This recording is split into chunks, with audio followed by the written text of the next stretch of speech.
ആലപ്പുഴ നൂറനാട് ബെഫ്ക ഔട്ട്ലെറ്റിൽ നിന്ന് മദ്യക്കുപ്പികൾ മോഷ്ടിച്ച യുവാക്കളെ പോലീസ് അറസ്റ്റ് ചെയ്തു. ഒരു കുപ്പി ബിയർ വാങ്ങി മടങ്ങിപ്പോകും വഴിയാണ് കൗണ്ടറിന് സമീപത്ത് നിന്ന് മദ്യക്കുപ്പികൾ മോഷ്ടിച്ചത്. CCTV ദൃശ്യങ്ങൾ കേന്ദ്രീകരിച്ചാണ് പ്രതികളെ പിടികൂടിയത്.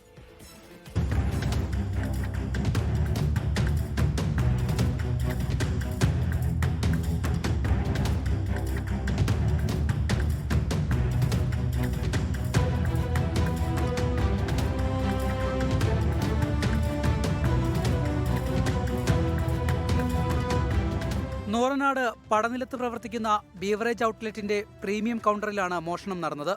ഒരു കുപ്പി ബിയർ വാങ്ങി യുവാക്കൾ ഗൂഗിൾ പേ വഴി പണം നൽകി.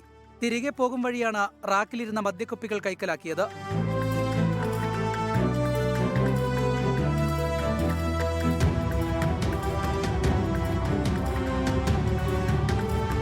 തൊട്ടടുത്ത ദിവസം സ്റ്റോക്ക് പരിശോധിച്ചപ്പോഴാണ് വില കൂടിയ മദ്യക്കുപ്പികൾ കാണാതായ വിവരം ശ്രദ്ധയിൽപ്പെട്ടത്.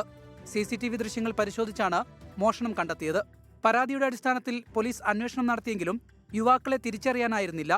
ഔട്ട്ലെറ്റിന് പുറത്തെയും സമീപത്തെ സ്ഥാപനങ്ങളിൽ നിന്നും ശേഖരിച്ച CCTV ദൃശ്യങ്ങൾ പരിശോധിച്ചാണ് നൂറനാട് പാറ്റൂർ സ്വദേശികളായ കിച്ചു, കണ്ണൻ എന്നിവരെ നൂറനാട് പോലീസ് പിടികൂടിയത്. 24 ആലപ്പുഴ. ലോകത്തെവിടെയായാലും ഏത് സമയത്തും 24 വാർത്തകളും ഓഗ്മെന്റഡ് റിയാലിറ്റി പാക്കേജുകളും എക്സ്പ്ലെയിനറുകളും വിശദമായി കാണാൻ ഞങ്ങളുടെ YouTube ചാനൽ നിങ്ങൾക്ക് സബ്സ്ക്രൈബ് ചെയ്യാം.